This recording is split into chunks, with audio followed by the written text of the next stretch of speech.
आदाब नमस्कार, मैं रिदा खानम। आप देख रहे हैं सियासत टीवी पर हिंदी समाचार। एक नजर डालते हैं आज की हेडलाइंस पर।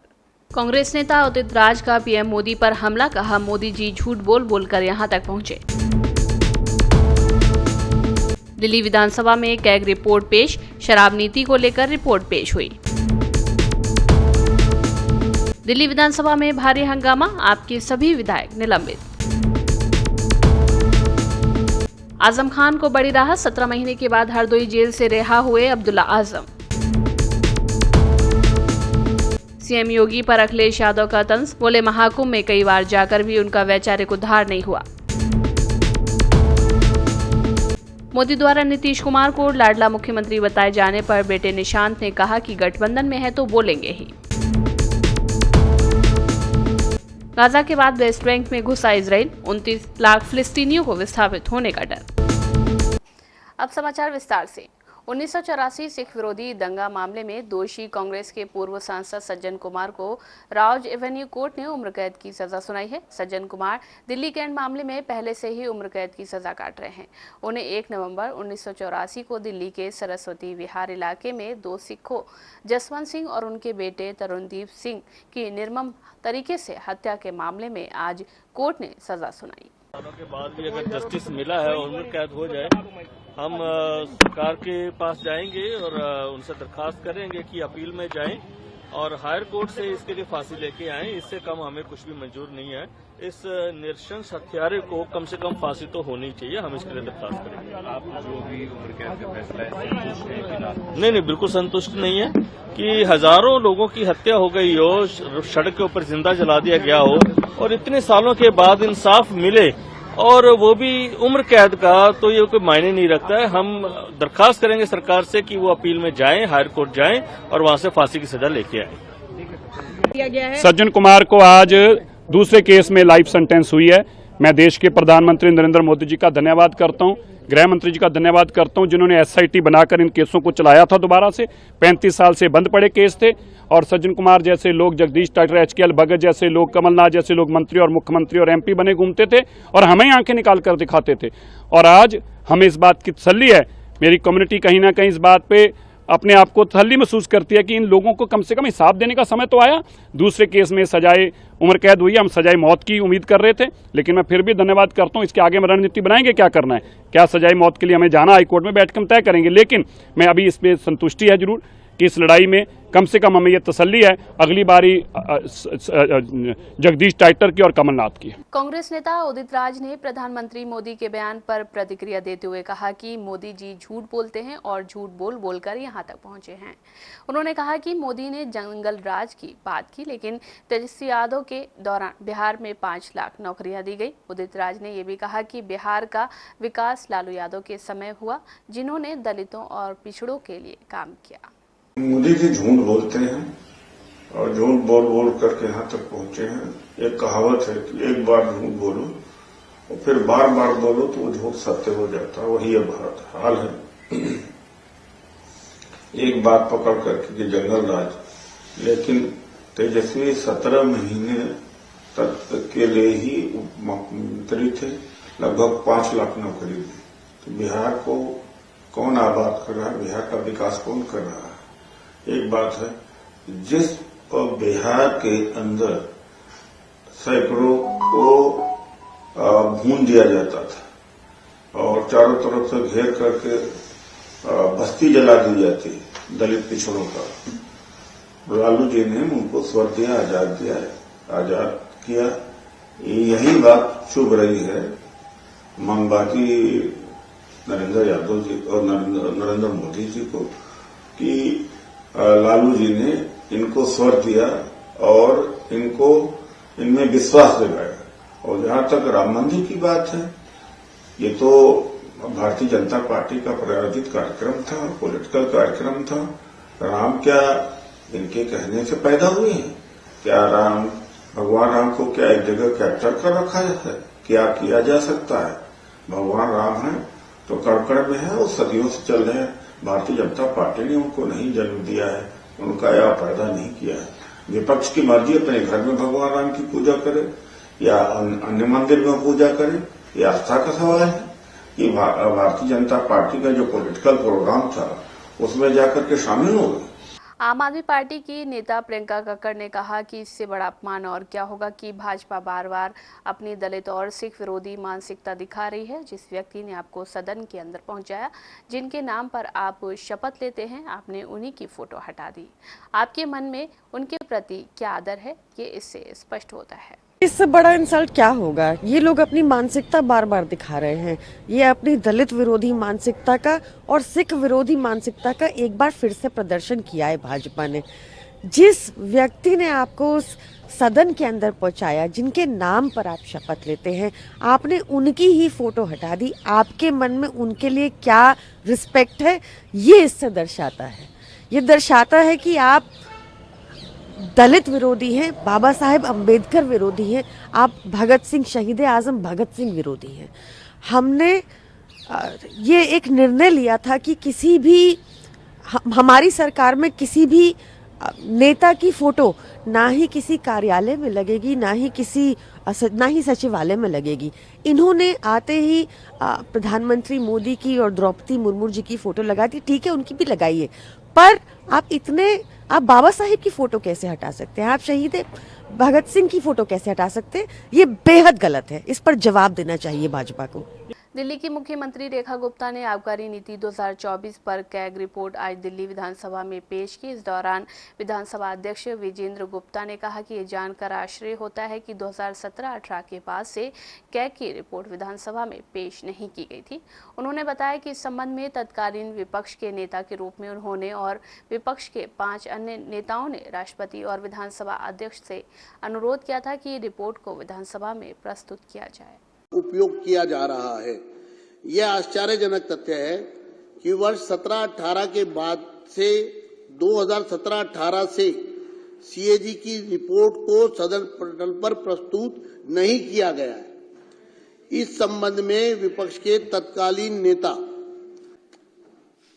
अर्थात उस समय मैं विपक्ष का नेता था, के नेतृत्व में तत्कालीन विपक्षी विधायकों ने, जो इस सदन के सदस्य भी हैं, उसमें से 5 सदस्य हैं, ने सीएजी रिपोर्ट को सदन में प्रस्तुत करने के लिए माननीय राष्ट्रपति, तत्कालीन विधानसभा अध्यक्ष, तत्कालीन मुख्यमंत्री, वित्त मंत्री और मुख्य सचिव से अनुरोध किया था। राज्य की वित्तीय हालत के बारे में जानकारी प्राप्त करने के लिए बहुत जरूरी था। मैं इस बात से बहुत पीड़ित हूं कि सीएजी रिपोर्ट को दबा दिया गया और पिछली सरकार ने इस रिपोर्ट को सदन में प्रस्तुत न करके संवैधानिक प्रावधानों का जानबूझकर उल्लंघन किया। दिल्ली विधानसभा में उपराज्यपाल के अभिभाषण के दौरान भारी हंगामा मचा। विधानसभा स्पीकर ने आम आदमी पार्टी के सभी 22 विधायकों को निलंबित कर दिया। उपराज्यपाल के अभिभाषण के दौरान आम आदमी पार्टी के विधायकों ने खूब जमकर हंगामा किया, जिसके बाद स्पीकर ने सभी को निलंबित कर दिया। भारतीय जनता पार्टी ने बाबा साहब भीमराव अंबेडकर की तस्वीर हटाकर प्रधानमंत्री नरेंद्र मोदी जी की तस्वीर लगा दी। मुख्यमंत्री कार्यालय से, जो सचिवालय में है, विधानसभा में जो मुख्यमंत्री कार्यालय है, सारे मंत्रियों के कार्यालय से, क्या भारतीय जनता पार्टी को लगता है कि प्रधानमंत्री नरेंद्र मोदी बाबा साहब अंबेडकर से बड़े हैं? जब हमने बाबा साहब के नाम के नारे विधानसभा में लगाए तो आम आदमी पार्टी के विधायकों को निष्कासित कर दिया गया। जब भारतीय जनता पार्टी के विधायकों ने मोदी जी के नारे लगाए तो उनको छुआ भी नहीं। इसका क्या मतलब है? भारतीय जनता पार्टी को बाबा साहब की तस्वीर से नफरत है, भारतीय जनता पार्टी को बाबा साहब के नाम से नफरत है, भारतीय जनता पार्टी को लगता है कि मोदी जी बाबा साहब अंबेडकर से बड़े हैं और इस अहंकार का जवाब देश के लोग उन्हें देंगे।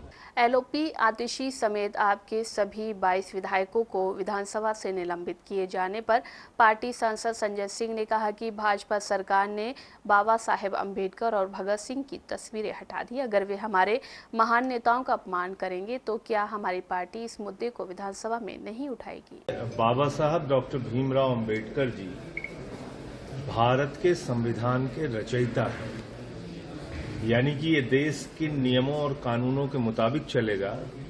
ये दिशा देश को देने का काम बाबा साहब डॉक्टर भीमराव अंबेडकर जी ने किया। हिंदुस्तान के नौजवान आज भी शहीद आजम भगत सिंह जी से प्रेरणा लेते हैं। उन्होंने अपना बलिदान दिया हिंदुस्तान की आजादी के लिए।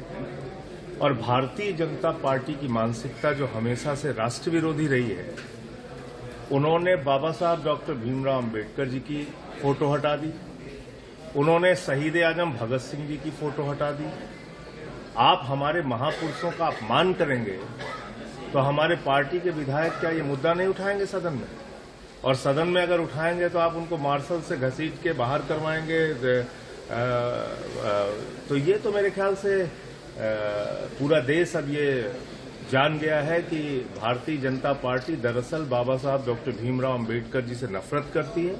और इसी के कारण पिछले दिनों लोकसभा के अंदर देश के गृह मंत्री ने, अमित शाह जी ने अपमानित किया था बाबा साहब डॉक्टर भीमराव अंबेडकर जी को राज्यसभा में।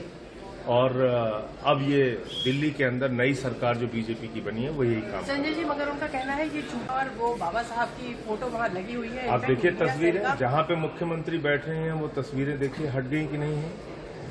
भाई आपको मैं नहीं मना कर रहा हूँ, कोई और तस्वीर लगाना है आप लगाइए, लेकिन आप उनकी तस्वीरें हटा के तो उनका अपमान कर रहे हैं ना। समाजवादी पार्टी के वरिष्ठ नेता मोहम्मद आजम खान के बेटे अब्दुल्ला आजम खान आज जिला कारागार से रिहा हो गए हैं। अब्दुल्ला को 22 अक्टूबर 2023 को फर्जी जन्म प्रमाण पत्र मामले में रामपुर कारागार से हरदोई कारागार में शिफ्ट किया गया था। लगभग 17 महीने से वो हरदोई जेल में बंद थे। अब्दुल्ला की सभी मामलों में जमानत होने के बाद जिला कारागार हरदोई में रिहाई आदेश पहुंचने के बाद आज उन्हें हरदोई जिला कारागार से रिहा किया गया।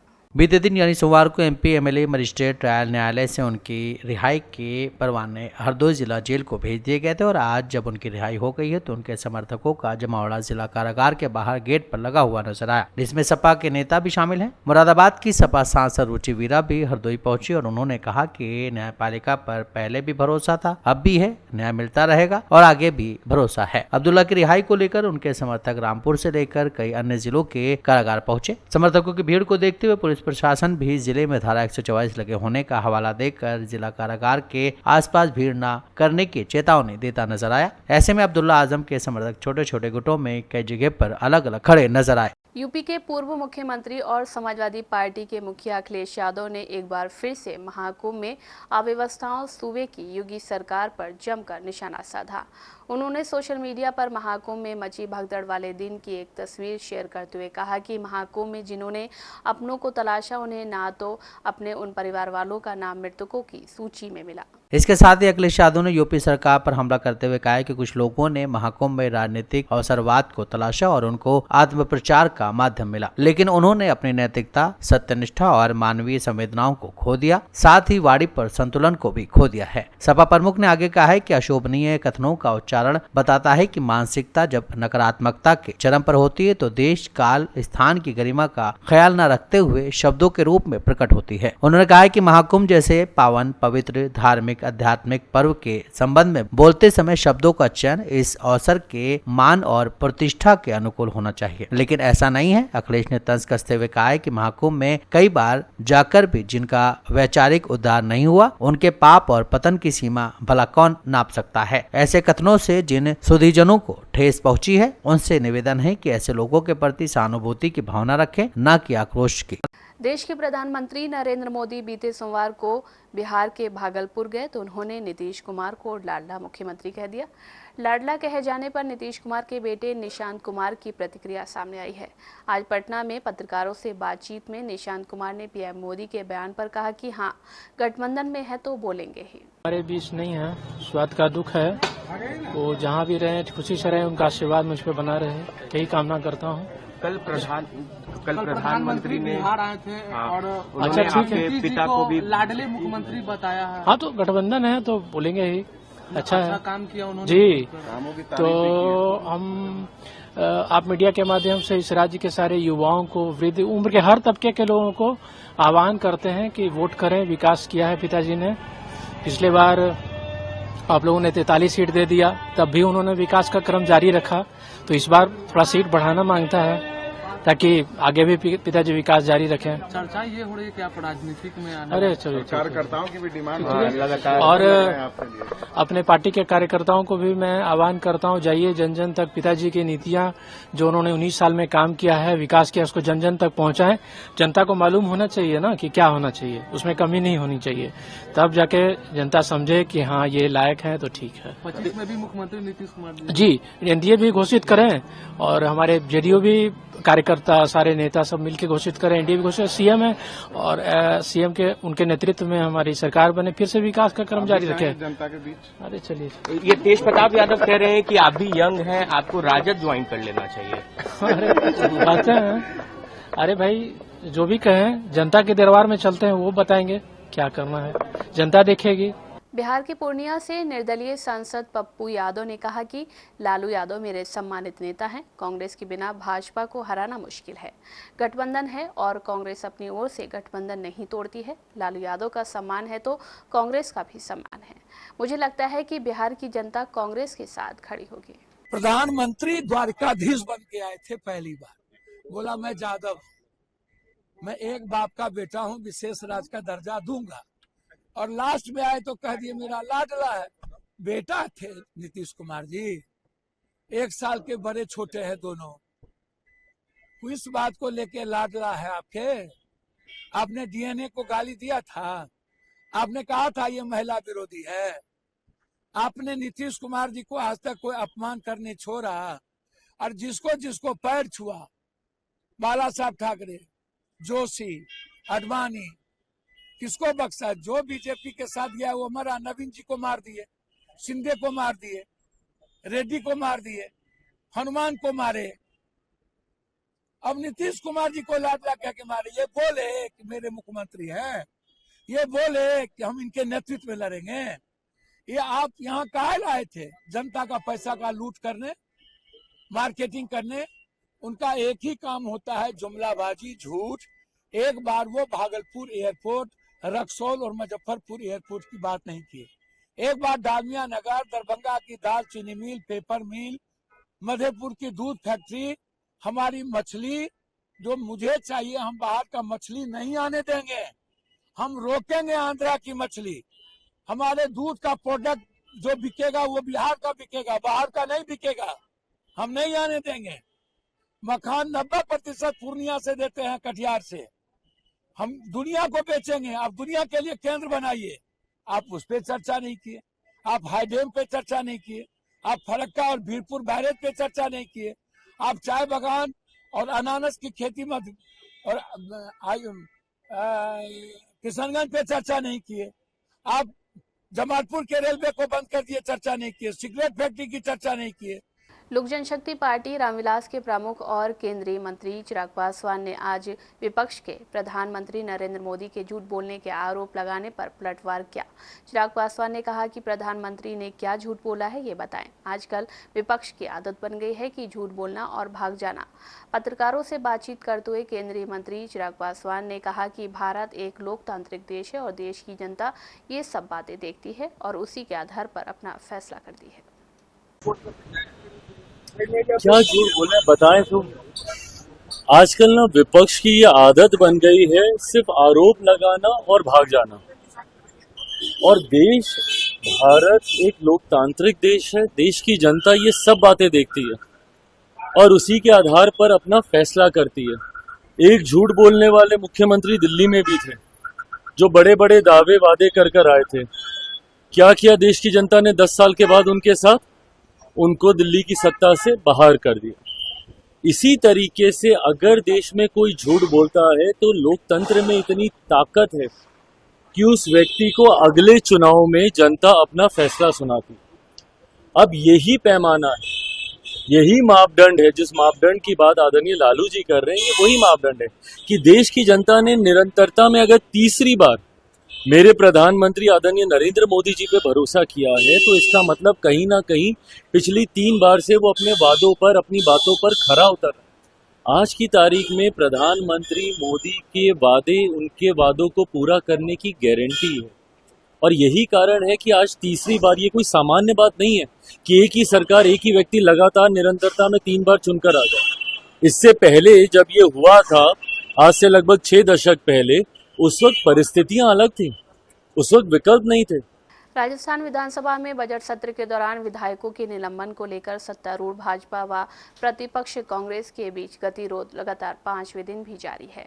विधानसभा अध्यक्ष वासुदेव देवनानी के निर्देश पर सदन में हंगामा करने पर कांग्रेस के 6 विधायकों का निलंबन आज भी जारी रहा है। इसके विरोध में कांग्रेस विधायकों ने 3 दिन सदन में धरना देने के बाद आज सुबह विधानसभा परिसर में मुख्य द्वार पर धरना दिया। आज आप लोगों को भी बाहर धरने पर बैठना, मैं बार बार कह रहा हूँ, सरकार चाहती नहीं है कि वहाँ बहस हो हाउस के अंदर। वो खुद प्रवोक कर रही है विपक्ष को। ऐसा मैंने पहली बार देखा कि सत्ता पक्ष जो है वो प्रवोक कर रहे हैं विपक्ष को, जिससे कि कोई इश्यू बन जाए और हाउस के अंदर हाउस चले नहीं, उनको जवाब नहीं देना पड़े, कि वो जवाब दे नहीं पा रहे, ना क्वेश्चन वर्क में ना बहस के अंदर। तरीका नया निकाल दिया है कि आप ऐसी स्थिति पैदा कर दो जिससे कि बहस हो ही नहीं वहाँ पर, वरना कोई कारण नहीं है कि ऐसी स्थिति बन जाए कि आप जिद करके बैठो, ये शब्दों में आप माफी मांगो। ये कोई कायदा नहीं होता है। माफी मांगने वाला, सॉरी फील करने वाला खेद पकड़ कर रहा है, दुख हुआ मुझे, यही हमने तो आज तक देखा। हमारे सरकार थी तब हमारे वक्त में कई लोग मालूम निकले होंगे, आए वापिस बातचीत करी, उन्होंने कहा मुझे दुख इस बात का है या खेद पकड़ करता हूँ, बात खत्म हो जाती है। यहाँ तो कोई मुलजिम बना रखा हो दुतासा को, वो ढंग का बिहेव हो रहा है हाउस के अंदर, और जानबूझ के ऐसी स्थिति पैदा करी कि बाहर धरना देना पड़ रहा सबको। नौबत तो नहीं आनी चाहिए थी। लोग क्या सोचते होंगे राजस्थान के बारे में, देश में। राजस्थान विधानसभा में 6 विधायकों के निलंबन के बाद अब कांग्रेस ने नेता प्रतिपक्ष टीकाराम जूली के नेतृत्व में कांग्रेस विधायकों ने विधानसभा के बाहर धरना शुरू कर दिया। इस धरने में कांग्रेस प्रदेश अध्यक्ष गोविंद सिंह डोटासरा और पूर्व मुख्यमंत्री अशोक गहलोत, सचिन पायलट और नेता प्रतिपक्ष टीकाराम जूली शामिल हुए। जो कुछ हुआ दुर्भाग्यपूर्ण है और हम सब जानते हैं कि बिना वजह प्रश्नकाल में एक मंत्री ने इंदिरा जी को अपमानित करने की चेष्टा करी, ऑन रिकॉर्ड है। हमारी मांग इतनी थी कि वो जो वक्तव्य उनका था इंदिरा जी के बारे में, उसको विड्रॉ करें, एक्सपंज करें, अपना खेद प्रकट करें। तो बहुत बड़ी बात नहीं है, लेकिन बात यह है कि देश की संसद में अम्बेडकर जी का अपमान होता है, राजस्थान की विधानसभा में इंदिरा जी का अपमान होता है। हम लोग अगर डिमांड करते हैं कि उसको एक्सपंज किया जाए तो विधायकों को निलंबित किया जाता है बिना नोटिस के। और निलंबन के बाद जब ये सहमति बन गई थी कि दोनों पक्षों से खेद प्रकट किया जाएगा, हमारी तरफ से नेता प्रतिपक्ष जूली जी, हमारे प्रदेश अध्यक्ष डोटासरा जी, वरिष्ठ विधायक पारिक साहब, सबने खेद प्रकट किया और ये सब तय हो चुका था। लेकिन अभी तक उन मंत्री महोदय या सरकार की तरफ से इंदिरा जी को अपमानित करने की जो कोशिश की गई थी उस पर खेद प्रकट नहीं किया गया, वो स्टेटमेंट एक्सपंज नहीं किया गया और आज परिसर में भी जाने से विधायकों को रोका गया है। ये रवैया जो है मैं समझता हूँ सरकार और स्पीकर साहब का ठीक नहीं है। संवाद के साथ सब कुछ सेटल हो जाता। पहले भी गतिरोध पैदा हुए हैं, लेकिन गतिरोध में हमारे पक्ष से 3 लोग सदन में खेद प्रकट कर चुके हैं। बावजूद उसके उस मंत्री ने अभी तक अपना विड्रॉ नहीं किया, स्पीकर ने वो एक्सपंज नहीं किया और आज हम सब लोग 66 विधायक यहाँ पर हैं और हमारे विधायकों के अंदर जाना चाहते हैं, हमको रोका जा रहा है। तो ये रवैया कोई सरकार की मंशा सदन चलाने की नहीं है, जवाब देने को है नहीं। बजट पे चर्चा करना चाहते हैं, किसान की, मजदूरों की, नौजवानों की, नौकरियों की, भ्रष्टाचार की तमाम चर्चा हम करना चाह रहे हैं, लेकिन सदन को चलाने की मंशा सरकार की नहीं और सदन चलाने की जो जिम्मेदारी है वो सत्ता पक्ष की होती है। हम तो आज भी तैयार हैं, हमसे क्या चाहते हैं, हमने अपनी बात सदन पे रख दी है, लेकिन ना विड्रॉ कर रहे हैं, ना एक्सपंज कर रहे हैं और गेट बंद करके हम सबको बाहर कर रहे हैं। ये रवैया ठीक नहीं है। गाजा युद्ध में अपने लक्ष्य को प्राप्त न करने के बाद अब इजराइल सेना ने अपना पूरा ध्यान वेस्ट बैंक की बस्तियों में दे दिया है। गाजा से इजराइल सेना की वापसी के बाद पूरे इजराइल ने नेतन्याहू के नेतृत्व की आलोचना की जा रही है। गाजा युद्ध विराम के बाद इजराइल सेना वेस्ट बैंक में टैंक, बुलडोजरों और अन्य घातक हथियारों के साथ दाखिल हुई है और लगातार घरों और नागरिक ढांचों को तबाह कर रही है। इजरायली सेना की कार्रवाई इतनी खौफनाक है कि वेस्ट बैंक के जैनी शरणार्थी शिविर और तुलकरम शहर से करीब 40,000 फिलिस्तीनियों ने अपना घर छोड़ दिया है। खाली हुई बस्तियों पर इजरायली सेना ने कब्जा कर लिया और वहां मौजूद पानी, सड़क और अन्य मूलभूत सुविधाओं को नष्ट कर दिया है। इजरायली सेना जब गाजा से वापस लौटी तो उसने वहां की ज्यादातर नागरिक इमारतों को नष्ट कर दिया। गाजा के लोग इस समय टेंटों में रहने के लिए मजबूर हैं और खाना, पानी और दवाओं के लिए भी बाहरी मदद पर निर्भर हैं। अब कुछ ऐसा ही वेस्ट बैंक में हो रहा है। जेनिन नगर पालिका के प्रवक्ता ने उत्तरी गाजा में शरणार्थी शिविर का जिक्र करते हुए कहा, जेनिन में जो कुछ हुआ वो जबालिया में हुआ था। इस शरणार्थी शिविर को इजरायली सेना ने हफ्तों की भीषण लड़ाई के बाद खाली करा दिया है और शिविर रहने लायक नहीं बचा है। जेनिन और तुलकरम में घुसी सेना को वहां के लोगों से कड़ा प्रतिशोध का सामना करना पड़ा। इजरायली चैनल ने बताया कि सेना और खुफिया अधिकारी जेनिन और तुलकरम में सड़कें बना रहे हैं ताकि सेना की आवाजाही को आसान बनाया जा सके और प्रतिरोध सेनानियों को विस्फोटक उपकरण लगाने से रोका जा सके। हिंदी समाचार बस यहीं समाप्त होता है। मुझे दे इजाजत। बाकी खबरों के लिए बने रहें सियासत टीवी के साथ।